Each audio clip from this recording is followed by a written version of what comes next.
Here I am to worship. Here I am to bow down. Here I am to say that you're my God.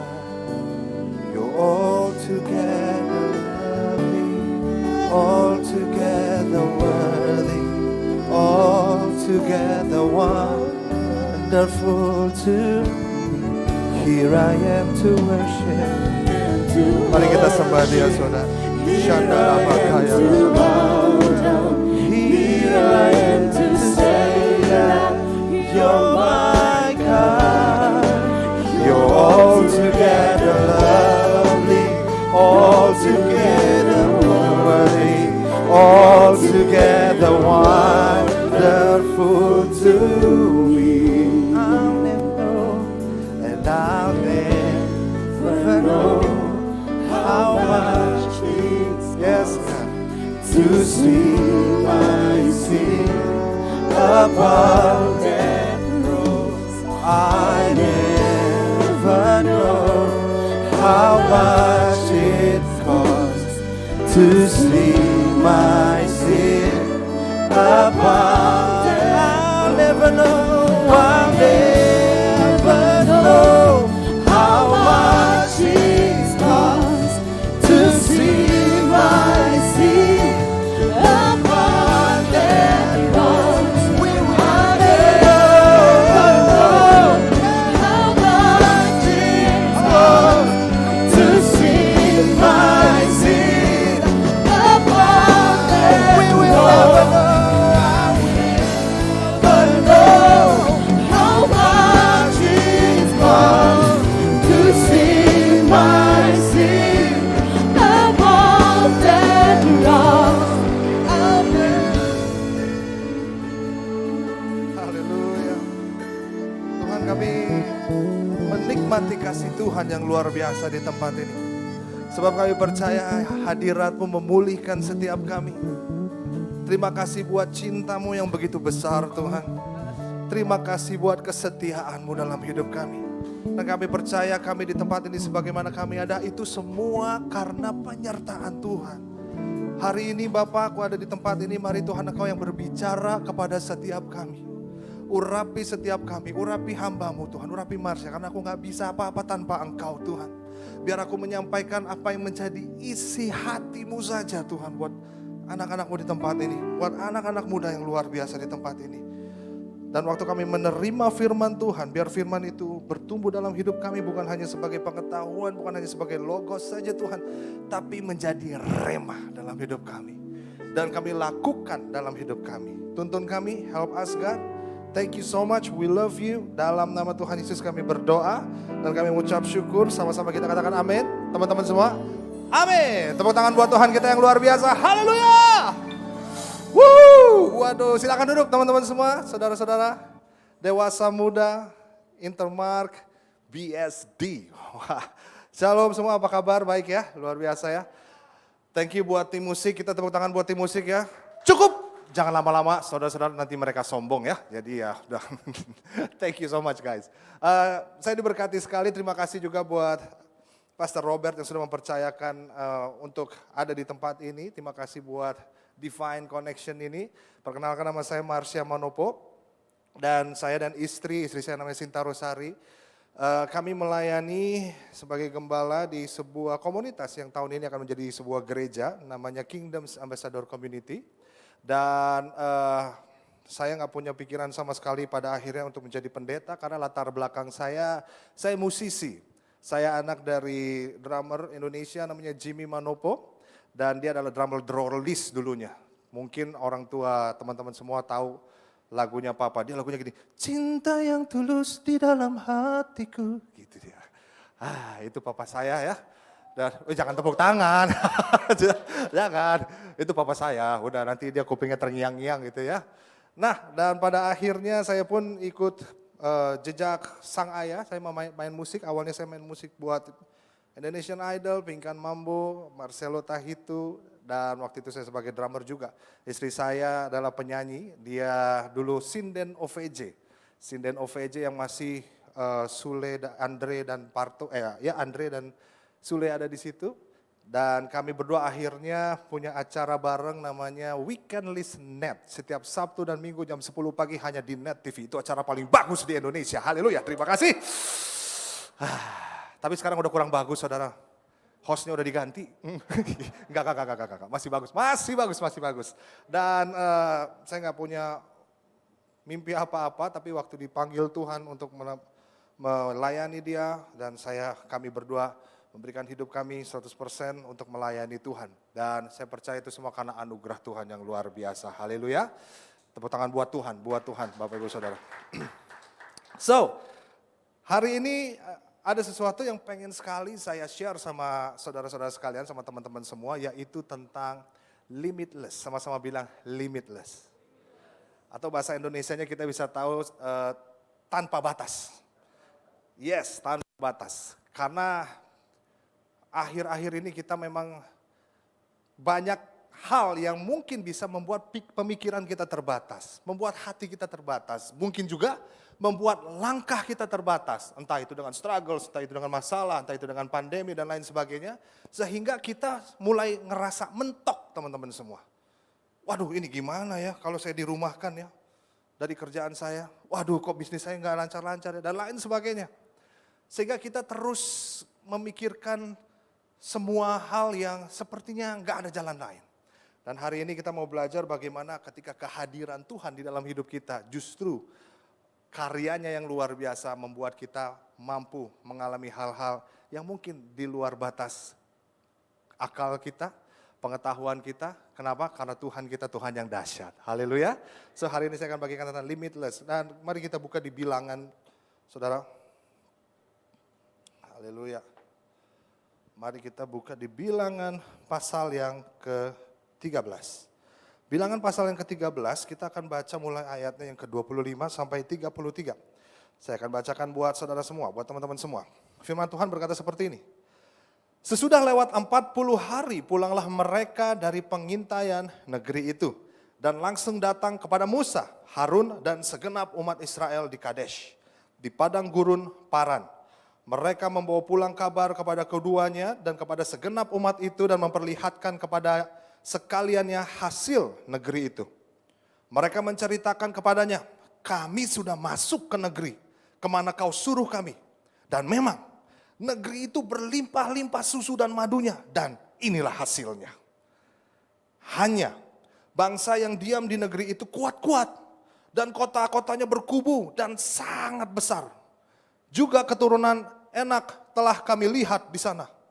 Orang Amalek diam di tanah Negeb, orang Het, orang Yebus, dan orang Amori diam di pegunungan.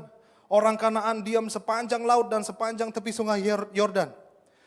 Kemudian Kaleb mencoba menentramkan hati bangsa itu di hadapan Musa. Katanya, tidak, kita akan maju dan menduduki negeri itu, sebab kita pasti mengalahkannya.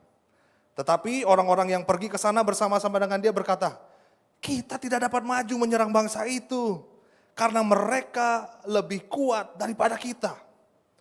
Juga mereka menyampaikan kepada orang Israel kabar busuk tentang negeri yang diintai mereka dengan berkata, negeri yang telah kami lalui untuk diintai adalah suatu negeri yang memakan penduduknya. Dan semua orang yang kami lihat di sana adalah orang-orang yang tinggi-tinggi perawakannya. Juga kami lihat di sana orang-orang raksasa, orang Enak yang berasal dari orang-orang raksasa. Dan kami lihat diri kami seperti belalang. Dan demikian juga mereka terhadap kami. Ini cerita tentang 12 pengintai yang dikirim Musa untuk mengintai tanah perjanjian, tanah Kanaan. Mereka ngintai di atas gunung, mereka ngeker, waduh keren banget nih tanah nih. Wih udah ada Apple Store situ, wih udah ada ini, udah misalnya. Bagus banget, hasilnya juga keren banget, aduh keren banget nih. Tanah perjanjian, tanah yang dijanjikan Tuhan kepada bangsa Israel. Untuk mereka duduki, untuk mereka kuasai. Tapi apa yang terjadi, justru mereka merasa stres sendiri. Ketika yang mereka lihat, waduh penduduknya gede-gede, besar-besar, keturunan raksasa. Mereka mulai memikirkan hal-hal yang membuat mereka tidak mungkin untuk masuk ke tanah itu. Tidak mungkin untuk merebut tanah perjanjian itu. Saya nggak tahu berapa banyak janji yang pernah Tuhan berikan di dalam hidup teman-teman semua. Apapun itu. Tapi mungkin Tuhan pernah berjanji sama teman-teman semua, mungkin melalui firman-Nya, mungkin melalui gembala saudara, mungkin melalui banyak hal. Tapi seakan-akan ketika melihat sebuah obstacles, ketika melihat sesuatu tantangan, trouble, masalah, anything, kita bilang nggak bisa nih. Nggak mungkin bisa nih. Padahal itu adalah janji yang Tuhan berikan dalam hidup kita. Terkadang obstacles membuat kita tidak bisa melihat dengan benar Tuhan kita yang maha kuasa. Tuhan kita yang luar biasa. Bahwa di dalam Dia ada pengharapan. Itu semua ketutup karena obstacles atau masalah yang dihadapin. Let's say 2 tahun terakhir inilah banyak obstacles yang kita hadapin. Termasuk di pandemi. Semua alamin, setiap aspek kehidupan semua ngalamin. Sehingga ketika kita melihat hal ini kita merasa bahwa waduh banyak juga ya tantangannya ya. Sehingga terkadang kita rasa pengen nyerah aja gitu teman-teman. Tapi beda sama Yosua dan Kaleb. Justru Kaleb bilang, tunggu, enggak. Tenang dulu guys, jangan panik dulu. Kita akan maju menduduki negeri itu. Sebab kita pasti mengalahkannya. Sadis nggak tuh? Dia percaya sama siapa pemberi janji itu. Tuhan. Kalau Tuhan sudah janji, Dia pasti akan tepati. Tepuk tangan buat Tuhan kita yang luar biasa. Beda sama janji-janji mantan-mantan kita. Haleluya. Ampuni mereka Tuhan, sebab mereka tahu persis apa yang mereka perbuat. Haleluya. Beda mungkin dengan janji bos-bos kita, tahun depan ya, kamu jangan keluar dulu. Saya akan naikin jabatan kamu. Langsung. Tiba-tiba ada satu orang enak. Orang yang waduh. Ibaratnya ulet, tekun dan lain sebagainya. Langsung waduh kayaknya susah gue dipromosi ini. Gak dipromosiin mulai kayaknya aduh enggak deh. Kayaknya ini deh. Banyak janji-janji yang pada akhirnya kita tertutup sama problem-problem itu. Dan yang menarik adalah ketika mereka 12 pengintai itu lagi mengintai, mereka justru melihat diri mereka seperti tidak bisa apa-apa. Dan kita sering merasakan diri kita itu bukan siapa-siapa. Siapalah aku kak, hanya butiran debu, serpihan Oreo, remahan Astor aku. Gak kayak kakak itu, waduh.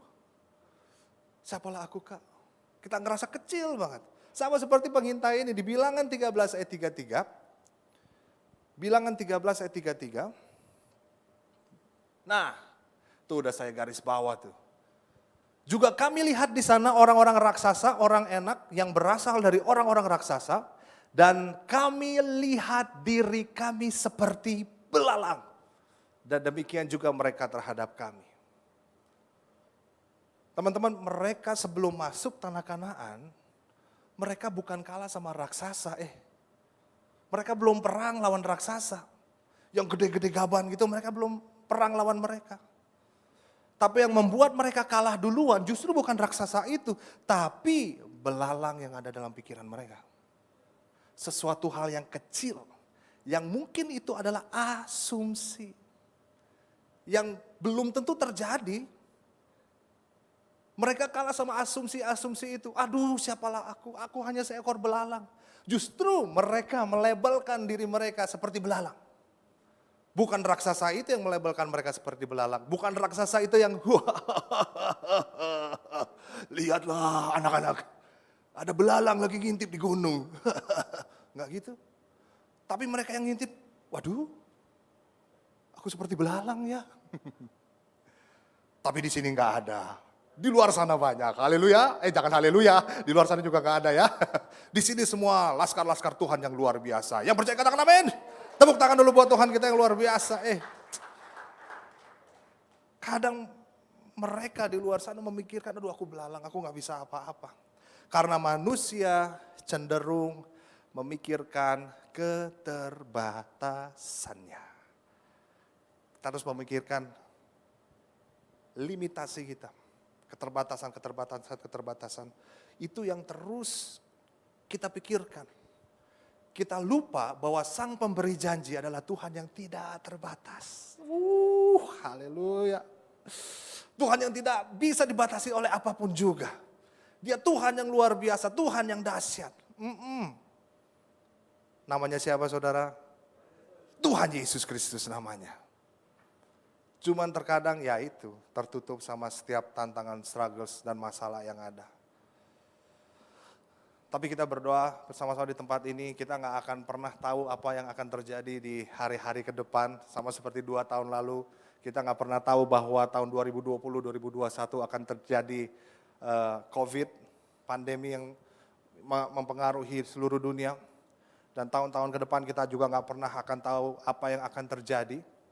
Tapi saya percaya satu yang pasti, bahwa Tuhan tidak akan pernah meninggalkan saudara dan saya. Dan janjinya tetap sama, dulu, sekarang, bahkan sampai selama-lamanya. Yang percaya katakan amin.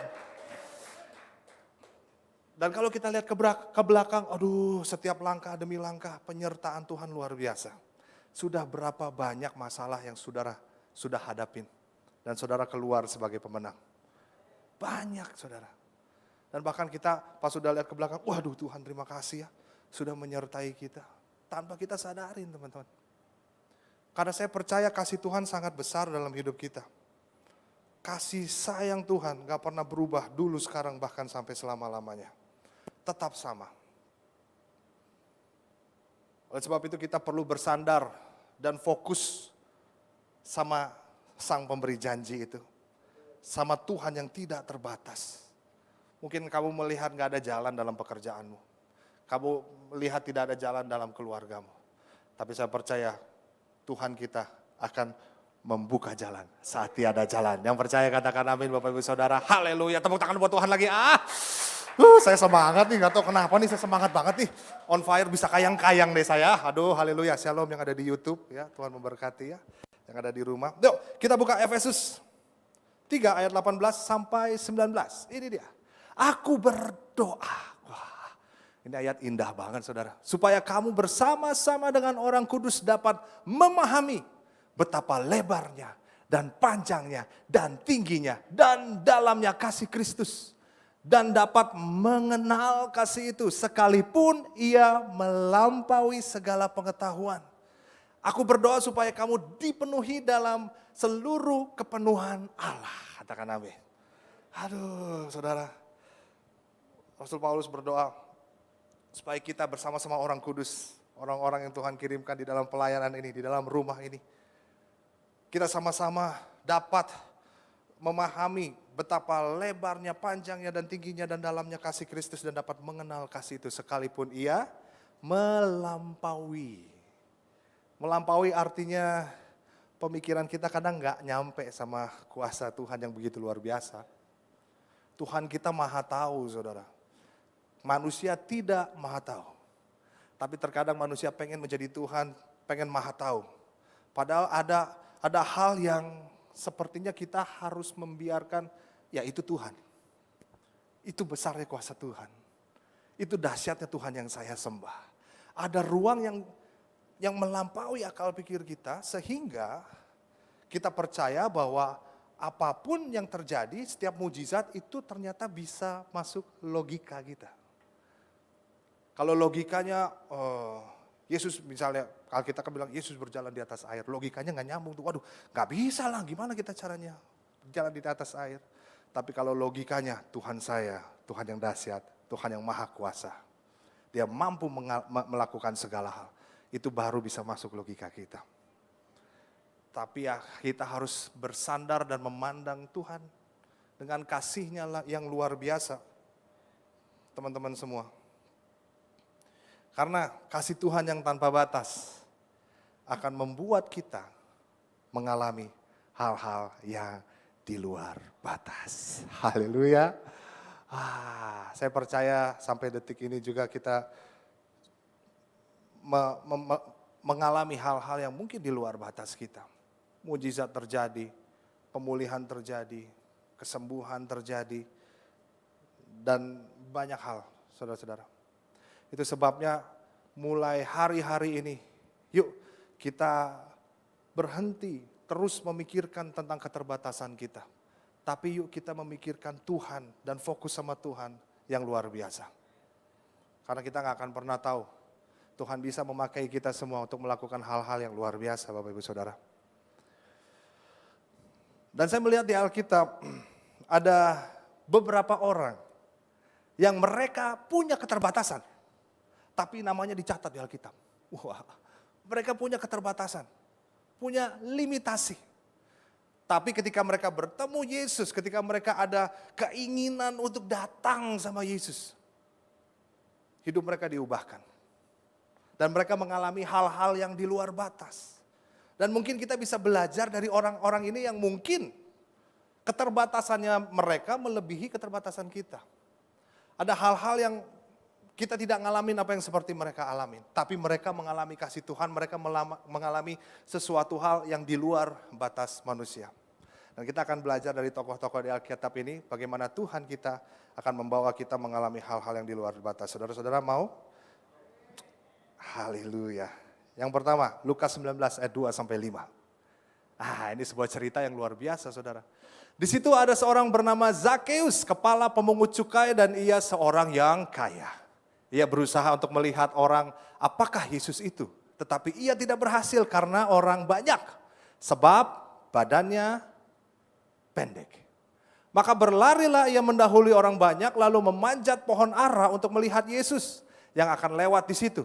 Ketika Yesus sampai ke tempat itu, ia melihat ke atas dan berkata, Zakeus, sedap. Wibawa ya, Tuhan Yesus misal suaranya pasti saya percaya wibawa. Zakeus.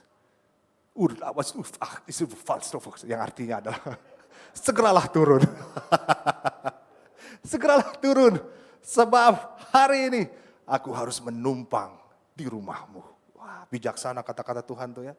Bukan Zakeus turun yuk, nggak gitu sebenarnya. Tapi sebuah yang bijaksana, Zakeus. Wah. Dan kita melihat keterbatasannya Zakeus adalah pendek. Udah pendek, dibenci orang lagi. Karena dia pemungut cukai. Duit. Sehingga waktu Tuhan Yesus lewat, gak ada orang yang kasih jalan. Karena orang sebel banget sama Zakeus. Dia, mana dia? Apa sih lu? Mungkin ya. Kesempatan gitu ya. Zakeus pengen banget ngelihat seperti apa sih Yesus itu. Karena dia dengar banyak hal. Waduh, ya ampun. Akhirnya ketika dia tidak bisa melihat Tuhan Yesus. Karena kondisi badannya yang pendek, apa yang dia lakukan? Dia berlari.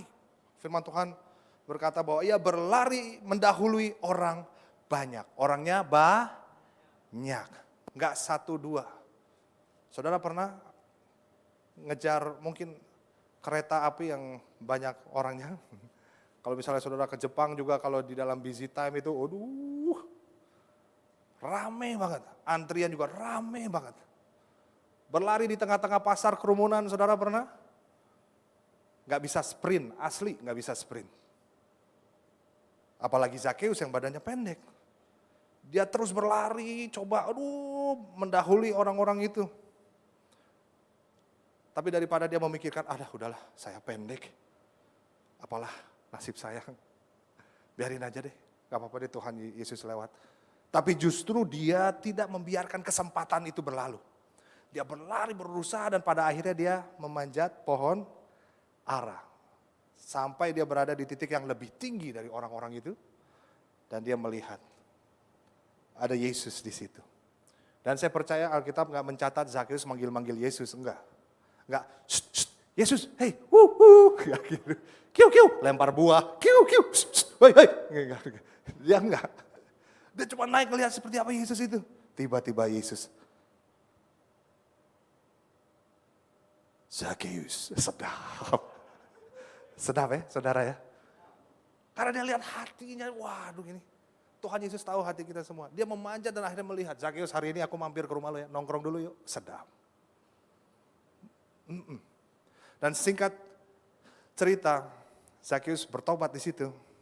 Padahal cuma nongkrong, cuma duduk bersama di sebuah meja, ngobrol-ngobrol. Akhirnya dia berdiri, Tuhan, guru, waduh, dia akhirnya bertobat di situ, saudara. Dan dia mengalami hal yang di luar batas. Orang yang mungkin bilang dirinya, dia gak mungkin bertobat nih orang. Teman-teman pernah kayak gitu gak? Punya teman-teman yang, nih orang gak mungkin bertobat nih. Gak ada harapan buat dia, aduh kayak gue dong angkat tangan. Saudara. Dari parkiran udah angkat tangan Shalom. Sampai habis gereja juga tetap angkat tangan. Dia gak ada. Tapi justru dia mengalami perubahan ketika ketemu Yesus. Apa yang dia lakukan? Dia gak menyerah sama keadaannya.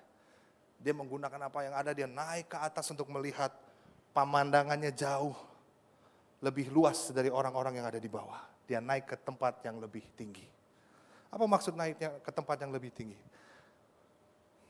Saya percaya waktu kita ada masalah, ada struggle, susah untuk melihat keadaan dengan baik. Benar gak sih saudara? Kita butuh naik ke tempat yang lebih tinggi untuk melihat hal-hal yang mungkin tidak orang lain lihat. Di mana kita bisa dapetin itu? Doa. Haleluya. Doa bisa membawa kita ke tempat yang lebih tinggi, melihat dengan kacamatanya Tuhan. Dan Tuhan bisa berperkara dalam hidup kita dengan doa. Doa bukan sesuatu yang membosankan. Jangan dianggap doa itu sesuatu hal yang seperti kaku gitu ya. Kan saudara sama orang tua juga gak akan kaku kayak gimana banget gitu kan. Mau ngambil mau ngambil air dingin di kulkas, saudara gak mungkin, selamat malam Ayanda tercinta yang saya cintai. Bolehkah saya mengambil air dingin yang ada di kulkas? Gak mungkin. Pak, mau kemana? Itu ambil air dingin, bentar ya. Oh iya, selesai. Sama juga dengan doa itu sesuatu yang membuat kita bisa terkoneksi dengan Tuhan. Haleluya. Tuhan, aku gondok banget sama teman gerejaku yang gitu Tuhan. Gak apa-apa, laporin aja. Cerita aja. Karena Tuhan kita Tuhan yang hidup, saudara sekalian. Waktu kita berdoa kita bisa melihat dengan cara pandangnya Tuhan. Keterbatasan kita hilang. Dan Tuhan akan berperkara dalam hidup kita. Suatu waktu, mama saya about 3 years ago, asik. Ya literally jujurly saya juga sekitar 3 tahun yang lalu, mama saya divonis dokter. Vonisnya apa coba? Mama saya divonis dokter, dia terkena kanker paru-paru. Kami waktu itu shock banget. Dan dalam hati itu Tuhan saya ini udah pelayanan sama Tuhan, kenapa yang terjadi kayak gini? Ada obstacles lagi muncul. Dan waktu kami ke dokter bilang gini, Bu, umur ibu, kalau saya boleh kasih tahu, tinggal 6 bulan lagi. Ibu harus di kemo. Kalau ibu nggak di kemo, ya umur ibu 6 bulan lagi. Wah, harus kemo dong kalau gitu. Tapinya belakangan nih dokter. Tapi, kalaupun di kemo, kalau ibu tidak kuat, itu sangat riskan. Ibu akan drop dan bisa dipanggil. Sepertinya mereka tidak memberikan pilihan. Maju kena, mundur kena. Dan di situ saya nggak bisa melihat jalan mana yang saya harus jalani sama keluarga. Sempat rasa kesel sama Tuhan, kenapa Tuhan ini terjadi? Tapi terus waktu kita berdoa justru Tuhan beri ketenangan. Akhirnya kita berdoa, Tuhan please tolong kita jalan mana yang harus kita tempuh. Kita harus kemo atau kita nggak kemo. Cuman bedanya kalau kemo bisa makan enak, kalau nggak kemo ya makannya harus dijaga. Gimana Tuhan? Tapi terkadang Tuhan nggak memberikan jawabannya dalam hidup kita ya waktu kita berdoa. Karena saya percaya apapun yang dipilih, Tuhan lebih milih untuk menyertai kita apapun jalan yang kita pilih. Dan di situ kita melihat bahwa justru Tuhan menginginkan kita untuk jadi jawaban itu sendiri teman-teman. Sehingga akhirnya kita ambil keputusan, gak kemo. Puji Tuhan, sampai 6 bulan saya udah deg-deg nih. Tapi puji Tuhan, Tuhan luar biasa. 6 bulan yang kata dokter dia sudah meninggal. Ternyata Tuhan kasih privilege, belum meninggal. Wah, terus jalan. Saya terus berdoa buat kesembuhan. Saya ngelihat mama saya kesakitan. Sampai 2 tahun, itu udah parah banget. Nafasnya udah sesak sekali. Saya berdoa untuk kesembuhan. Harapan saya untuk kesembuhan. Tapi bulan Maret tanggal 5 saya ingat, tahun lalu, mama saya dipanggil Tuhan. Awalnya saya bilang saya kecewa, Tuhan kenapa aku dipanggil juga sih? Kan saya berdoa juga. Katanya mengalami hal-hal di luar batas. Lalu Tuhan kembali mengingatkan, kamu lupa dokter ngomong apa? Wah, harusnya 6 bulan. Tapi Tuhan kasih grace period selama 2 tahun. Tepuk tangan buat Tuhan kita yang luar biasa. Tanpa kemo. Kenapa harus dipanggil? Saya kan sayang sama mama saya. Lalu Tuhan bilang, saya lebih sayang sama dia daripada kamu. Di dalam doa kita bisa melihat cara pandang yang berbeda. Keadaan tetap sama, tapi respon kita berbeda. Kita akan mulai mengucap syukur untuk setiap segala sesuatu yang Tuhan kerjakan dalam kehidupan kita. Sebab Allah turut bekerja di dalam segala hal untuk mendatangkan kebaikan bagi orang yang mengasihi Dia. Bilang kiri kanan, terus berdoa. Kalau kamu berdoa, kamu akan mengalami hal-hal yang di luar batas kemampuanmu. Haleluya. Tepuk tangan buat Tuhan Yesus yang luar biasa. Yang pertama, doa langsung dengan cepat. Yang kedua, yang pertama doa ya. Doa. Oke. Yang kedua, nah itu doa tuh. Healing. Tapi healing tanpa Tuhan hilang. Kalau mau healing ada Tuhan di situ. Haleluya. Mau ke pantai terserah, mau ke danau terserah. Yang penting harus ada Tuhan. Berdoa. Yang kedua, ada satu figur lagi yang dia mengalami keterbatasan. Waktu saya sebentar lagi. Markus 5 ayat 25 sampai 29. Oke. Adalah di situ seorang perempuan yang sudah 12 tahun namanya menderita pendarahan. Ia telah berulang-ulang diobati oleh berbagai tabib. Sehingga telah dihabiskannya semua yang ada padanya. Namun sama sekali tidak ada faedahnya, malah sebaliknya keadaannya makin memburuk. Dia sudah mendengar berita-berita tentang Yesus. Maka di tengah-tengah orang banyak itu ia mendekati Yesus dari belakang dan menjamah jubahnya.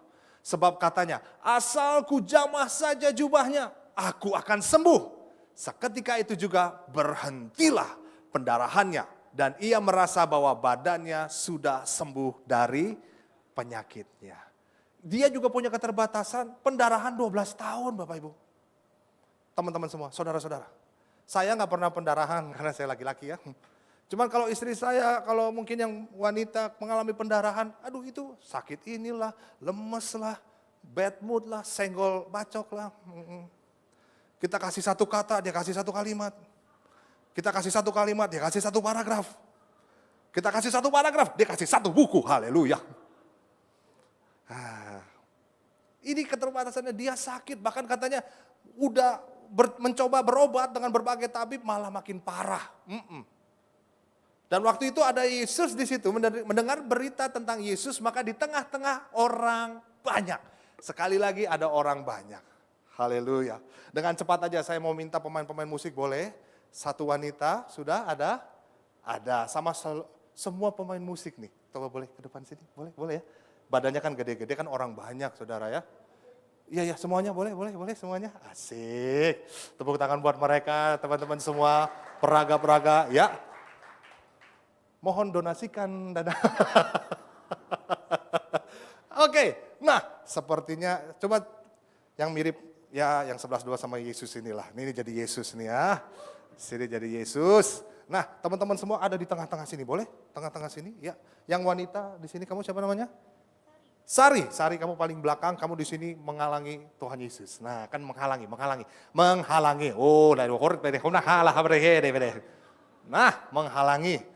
Nah di situ dikatakan wanita pendarahan itu berusaha menjamah jubah Yesus. Tapi ada orang banyak ini Ini tuh bukan kayak di sinetron-sinetron saudara.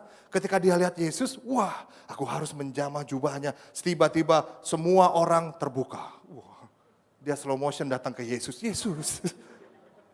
Enggak. Nyatanya adalah ini orang banyak dan orang Israel badannya gede-gede. Saya di atas aja deh, biar kelihatan. Kasihan kameramennya gini-gini.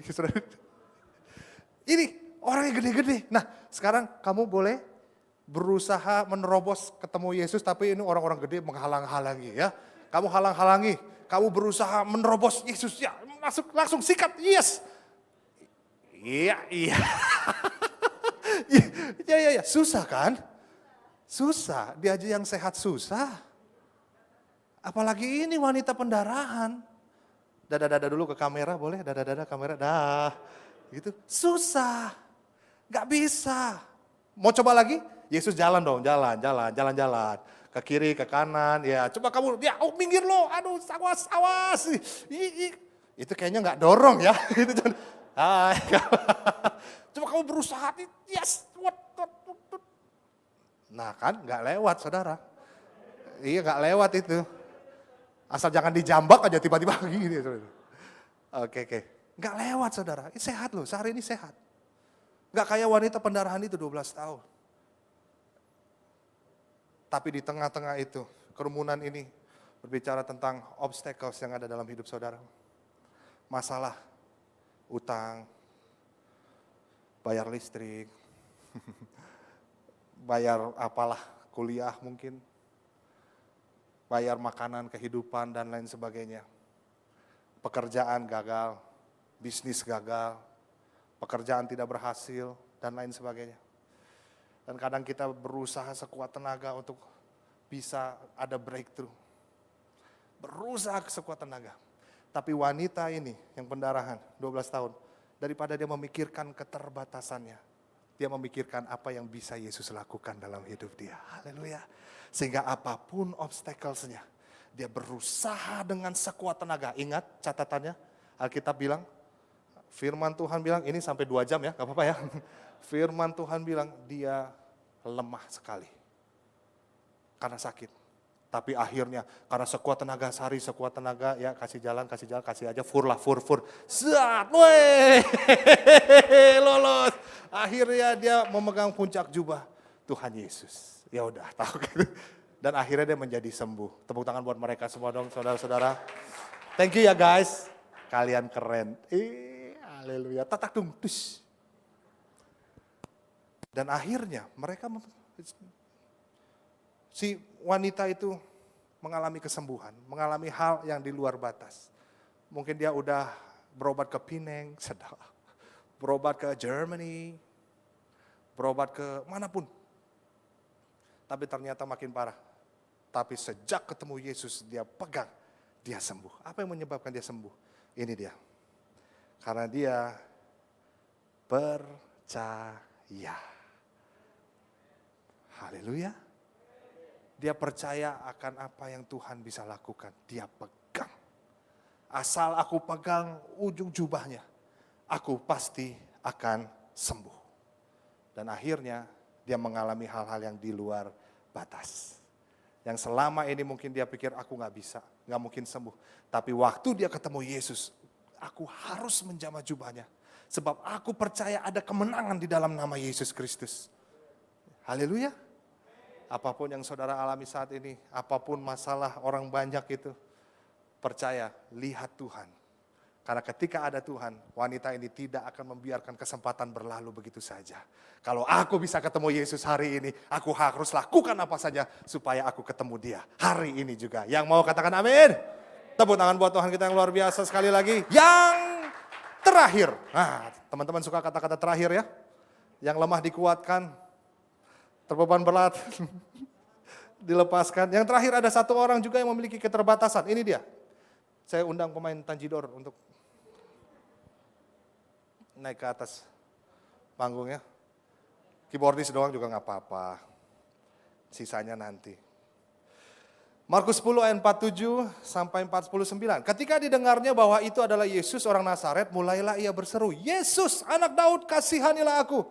Banyak orang menegurnya supaya ia diam, namun semakin keras ia berseru, "Anak Daud, kasihanilah aku." Lalu Yesus berhenti dan berkata, "Panggillah dia." Mereka memanggil orang buta itu dan berkata kepadanya, "Kuatkan hatimu, berdirilah, ia memanggil engkau." Ada satu orang yang buta, ya, dia orang buta, dan ketika Yesus lewat banyak orang kembali. Dan ketika Tuhan Yesus lewat, orang banyak di sana, pasti orang itu nggak diam membisu toh. Dia nggak, Yesus.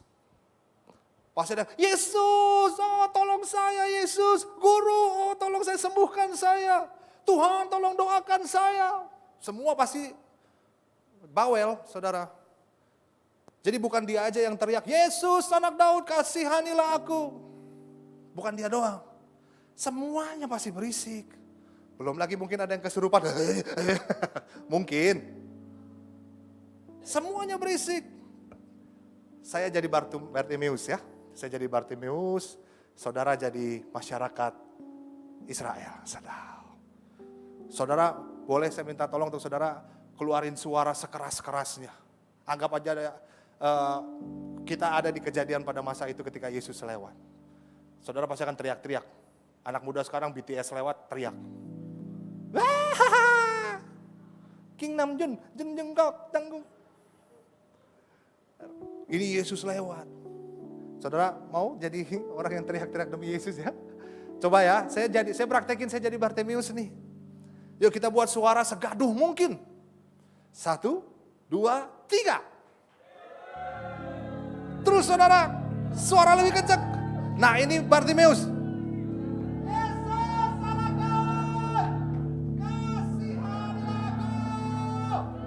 Kira-kira begitu saudara. Kira-kira. Karena sekali lagi itu bukan sinetron. Yang ketika Bartimeus, Yesus, tiba-tiba semuanya, langsung zoom in, zoom out, zoom in. Coba, siapa dia? Enggak. Semuanya berisik. Kenapa dia yang dimarahin? Diam, berisik loh. Mungkin ada yang kasar, udah buta, bawel lagi. Cerewet loh. Bisa diam nggak sih? Padahal semuanya saya percaya itu ngomong. Orang ramai kok, banyak orang menegurnya supaya ia diam. Tapi saya ngelihat, memang dia buta. Tapi dia tidak melihat keterbatasannya sebagai penghalang. Dia memakai apa yang dia punya, mulutnya. Untuk dia bilang, Yesus anak Daud, kasihanilah aku. Ketika orang lain berusaha membungkamnya, dia malah berteriak lebih kencang, Yesus anak Daud, kasihanilah aku. Saya merenungkan tentang hal ini saudara. Banyak orang yang berusaha membungkam saudara untuk terima kasih Tuhan. Banyak orang yang gak bisa menerima Tuhan. Saudara menerima berkat dari Tuhan. Saudara menerima kebaikan Tuhan. Saudara dipromosikan Tuhan mungkin. Banyak orang yang nyuruh kalian diam. Atau juga bisa jadi masalah bilang kita untuk diam. Tapi orang ini, dia punya sesuatu yang membuat dia terus berseru. Dan ketika saya renungkan, saya harus punya mental seperti ini. Ketika dia bilang, kalau kamu gak bisa merubah hidup saya, jangan ngomong sama saya. Saya cuma mau fokus sama orang yang bisa merubah saya. Namanya Yesus. Jadi saya hanya mau mendengarkan orang itu daripada kalian semua. Aduh. Dan pada akhirnya ketika Tuhan Yesus panggil dia, orang yang tadinya marahin dia, yang tadinya dia langsung berbalik, yuk kamu dipanggil sama dia. Ketika dia menggunakan apa yang dia punya. So yang ketiga, pakai apa yang kamu punya.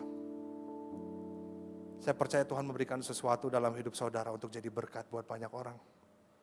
Untuk jadi dampak buat banyak orang. Meskipun itu sekecil apapun. Musa memakai tongkat untuk membawa orang Israel keluar dari Mesir. Tuhan gak ngetawain dia. Tuhan gak bilang pakai brand dong. Basoka kayak tank. Masa pakai kayu? Ya enggak. Pakai apa yang kamu punya. Hari ini Tuhan mau bilang apa yang kamu punya di tanganmu. Pakai itu untuk memberkati orang. Mungkin awalnya orang akan ketawain kamu. Mungkin awalnya orang akan ngomongin kamu. Tapi itu gak masalah. Selama yang memanggil Tuhan Yesus. Haleluya. Biar orang menertawakan kamu. Tapi Tuhan memanggil kamu. I want to change your life. I want to use you. Come to me. Datang sama aku. Pakai apa yang kita punya. Dan saya percaya saudara akan tercengang. Ketika saudara tahu bahwa apa yang saudara punya mungkin gak banyak. Tapi itu akan memberkati banyak orang. Haleluya. Suatu waktu ada satu anak datang ke komunitas kami. Saya lihat dari jauh matanya merah. Rambutnya penuh dengan tanduk saudara. Spike-spike gitu. Dan ketika kami penyemahan kayak tadi. Here I am to worship. Here I am to bow down. Dia cuma gini aja. Wah. Lalu seakan Roh Kudus ingetin. Datangin orang itu, doakan. Saya datangin dia. Saya doain dia. Sebelum saya doain saya cuma bilang. Belum doa ini saudara. Saya cuma bilang. Bro. Lo keren. Dia dari begini saudara. Langsung nunduk. Cuma dibilang lo keren. Saya pegang dia, saya doakan. Pas didoakan, bahunya mulai gini saudara. Saya percaya itu bukan ketawa ya. Tapi dia menangis. Nangis sejadi-jadinya. Saya peluk dia. Sebelum COVID nih ya saudara ya. Dan dia peluk saya erat banget. Ada pulau dan benua di baju saya saudara. Karena air-air tertentu yang tercurah. Itulah harga yang harus saya bayar. Oh Tuhan Yesus. Lepaskan nak. Dia nangis. Selesai ibadah. Dia bilang, Kak boleh ngobrol. Yuk. Kenapa bro? Saya capek sama hidup saya. Semua dosa udah saya lakuin. Sombong. Dosa semua udah lakuin, sombong. Tapi saya capek Kak. Saya gak tahu apa lagi yang saya harus lakukan dalam hidup saya. Saya capek. Saya pengen kembali sama Tuhan. Wah. Semua sudah saya lakukan Kak.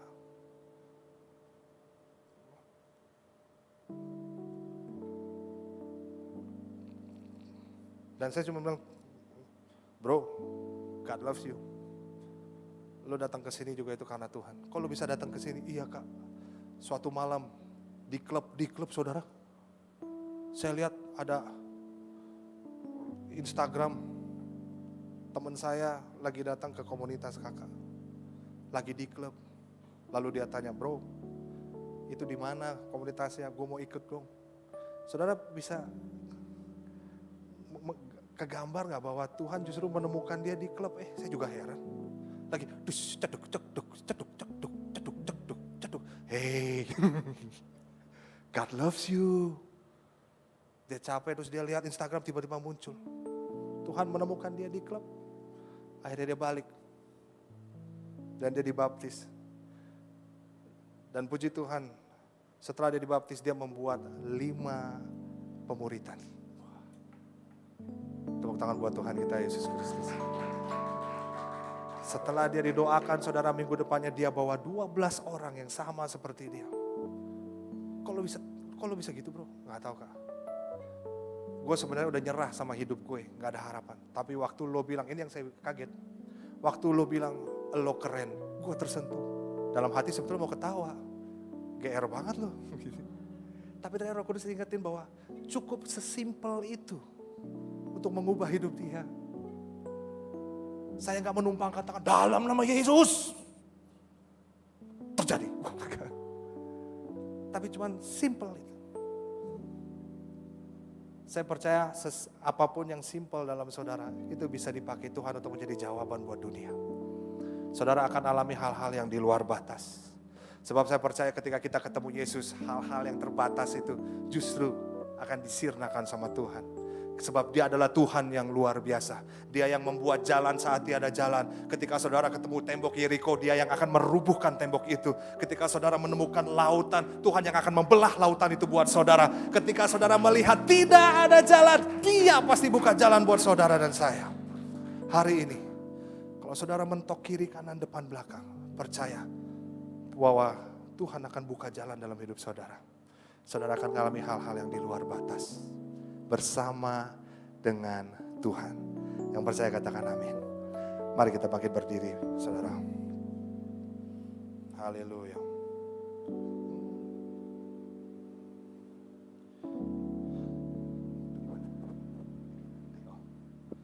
Kasih yang sempurna telah ku terima darimu. Bukan karena kebaikanku, hanya oleh kasih karuniamu.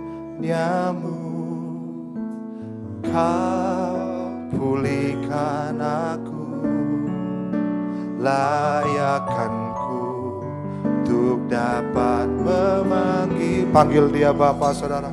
Bapa, kau beri yang ku pinta. Saat ku mencari, ku mendapatkan. Ku ketuk pintumu dan kau bukakan. Sebab kau Bapa-Ku, Bapa yang kekal. Takkan kau biarkan, takkan kau biarkan aku melangkah hanya sendirian. Kau selalu ada bagiku, sebab kau Bapa-Ku, Bapa yang kekal. Kalau mungkin hari ini saudara merasa sudah tidak ada harapan lagi. Saudara menanti jawaban doa Tuhan, tapi seperti Tuhan gak jawab-jawab. Dan hari ini saudara pasti buka jalan. Tuhan pasti buka jalan untuk saudara. Dan kalau engkau rindu Tuhan, help me God. Aku udah mentok nih. Aku berdoa buat keluargaku, buat pekerjaanku. Tuhan tolong saya. I need your help, apapun itu. Saudara gak perlu maju ke depan, saudara cukup berdoa sama Tuhan. Cukup angkat tangan kananmu di atas dan taruh tangan kirimu di dada. Dan berdoa sama Tuhan, God, I need you. Buka jalan Tuhan. Saudara berdoa saat ini, aku percaya laut terbelah untuk saudara lewati. Tembok Yeriko akan runtuh untuk memberikan jalan buat saudara. Bapak, aku berdoa saat ini. Apapun yang sedang anak-anakmu alami Tuhan. Aku percaya Engkau Tuhan yang tidak terbatas. Tuhan, aku berdoa Engkau yang membuka jalan buat mereka Tuhan. Aku percaya ada harapan baru bersama dengan Engkau. Dan hari ini Tuhan Yesus, kami percaya kami akan melihat penyertaan Tuhan sempurna. Bahwa Tuhan akan menolong kami.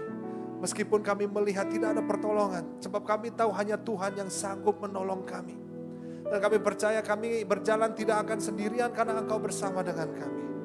Bapak, aku berdoa berikan kekuatan untuk anak-anakmu untuk melangkah di dalam kehidupan mereka, dalam aspek kehidupan mereka. Thank you so much God buat hari ini. Aku percaya Engkau yang menjamah setiap anak-anakmu Tuhan. Dan kami percaya kami hanya mau memandang Engkau. Tuhan yang memberikan kami jawaban dan yang menjadikan kami jawaban. Terima kasih Tuhan Yesus. Engkau luar biasa. Mari kita nyanyikan lagu ini sebagai doa kita Bapak Ibu Saudara. Kau beri yang ku minta. Kau beri yang ku minta.